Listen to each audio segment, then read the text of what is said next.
Hello guys, Raki here, and today I bring you a little guide on how to do a Atal'dazar and try to time it, especially if you're pugging. If your group's organized, that's way easier to do. So, uh, at the moment I'm sitting at 2.9k rating, so just pugging, not getting into organized groups, and I'm playing warrior mainly, so not so bad.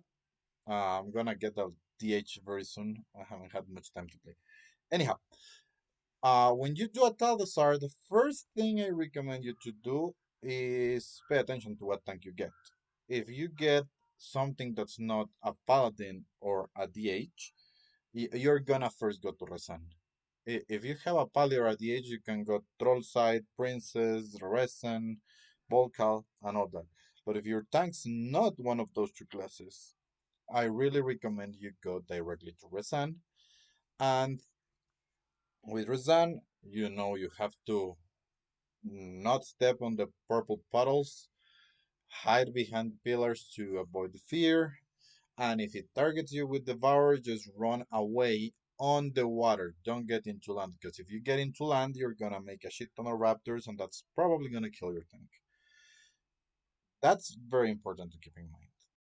So, if your tank is a paladin or a DH, or if you have a very good mummy in your team, you can go to the troll side where you need a lot of control because you have the augur, which will cast wildfire and free enchant, and the confessor, which casts blessing of bomb sandy. So basically if those three casts on high keys, all of the three have to be fully controlled. If not, you're dead. But if we got lower, maybe the ones that you really need to interrupt are free enchant and blessing of bomb sandy on that side. So basically, you need a lot of control on that side, so you gotta be careful with that. But let's continue with the road I'm doing with my warrior. So if your tank's not a DH or a Pally, or if you don't have a very good Boomy that you know a bit at least, you're gonna pull the Sarids and the Pterodactyls like I just did, and you're gonna go to the undead side. In which the only important things you have to keep in mind is kill the totems, okay? And interrupt the witch doctors as much as possible, especially on a stable hex. Now, your tank's gotta move on that side a lot because of the shields that these dudes put in. And you gotta move a lot too because of the green stuff that pops up from the honor guards. After you're done with that, the only other annoying mob you have there is the Stalker, which can do a lot of damage to your tank, but if your tank knows how to use defensives and kite, it should be fine. Another consideration that I normally take into this route is that once you finish the upper side before you go into Volcal, the pack that's just in front of Volcal, you're gonna jump down and grab the pack there. The two packs there. After you kill that, you kill the pack in front of Volcal, and then you go into Volcal, okay? Once you're in Volcal, you have to keep some things in mind, guys. First of all, very first of all, kill the totems evenly if you're a DPS. Don't kill your totem before the other totems are low enough, because that's gonna cause a totem reset, and a totem reset's gonna cause a lot of wasted time. While you're doing the totem phase, the interrupt of Volcal is a tank mechanic. You don't really need to worry about that. And actually, if the damage profiles of the DPS you have in your group are to spread out after the first interrupt, your tank has to go, your tank and your healer have to go depending on their damage profiles to help the DPS that have the lowest damage profiles. If the healer is doing more DPS than the tank, the healer should go to the lowest DPS. And if the tank's doing less than the healer, as we were talking about, it should go to the intermediate DPS so the totems even out. Once the totems are dead, you have a lot of movement on this fight. And the interrupt here stops being merely a tank mechanic because everybody's gotta help. Your tank's gonna be in constant movement, and it's very likely that your tank needs to move before your tank can interrupt the cast. If that happens, you need to help and interrupt. Another extra note that's very important for this part is don't circle your tank. If you circle your tank's gonna die and that's gonna be a shit show for you. So try to help with the interrupt. When Volcal is now casting this green stuff, don't circle your tank so your tank can continue moving, okay? Once Volcal is dead, as you have cleared out this part, you just have like 3 more pulls that you need to do. Depends on how much control you have and how well you see your groups interrupting if you're the tank, or if you're not the tank, well, let your tank decide. The first pull you want to do after that is just pull the two pterodactyls and just kill them.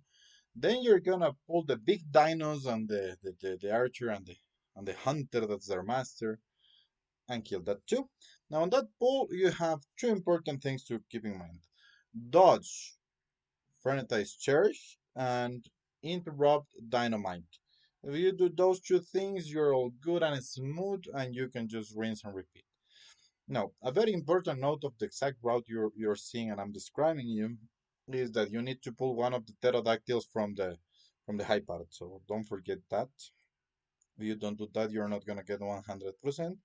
And if you don't do it and you pull something else, you're gonna go over percentage. You only need one of the pterodactyls up top. Now, after you kill this trash, you're just gonna go and pull the other pterodactyls, the one on top, like I just did now, that trash, and then you're gonna pull it together, or if you want to separate it, you can pull it apart the trolls on the stairway. After that's been done, this part's gonna get a lot faster on the run. You're gonna kill this bit, you're gonna kill the trolls on the stairs, which the only interrupts that you really need to keep in mind are the augurs, because you have 2 there, but there's no juggernaut, so there's no big deal, because they won't cast fairy chant. So you're gonna kill them, and once you kill them, you're gonna make a very, very, very big pull. On this big pull, you have to let your tank group it up. Don't aggro. Especially if your tank's a warrior, which have quite bad aggro, especially on fortified for this kind of pulls. Don't aggro, let your tank get it grouped. Once it's grouped, you lost 3 seconds instead of the 5 seconds of getting killed by doing 2 cents of DPS. So in this pull, the only important thing to interrupt is the augur. You just smash it and kill it. And after you dispose that, you're gonna go to Princess. Okay?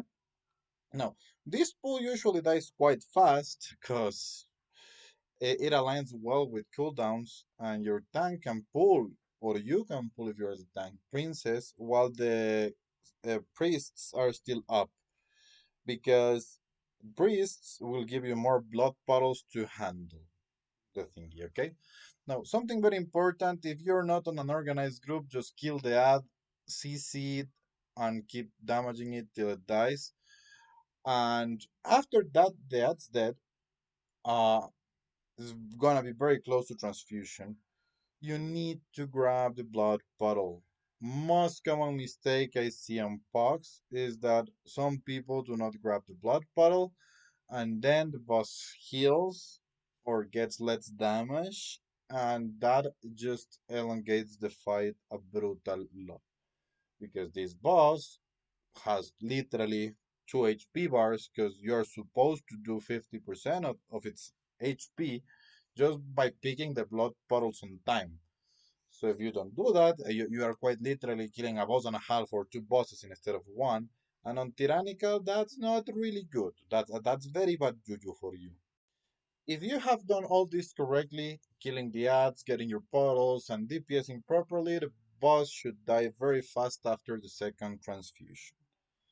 Once the boss is dead, the only thing that you would have left over, or maybe you have some trash left over depending on the route, is Yasma. But before you get to Yasma, you have a little RP where you have to go up the stairs, do the spiders. If you have a warlock, you can skip the stair thingy, but you gotta still do the spider thingy.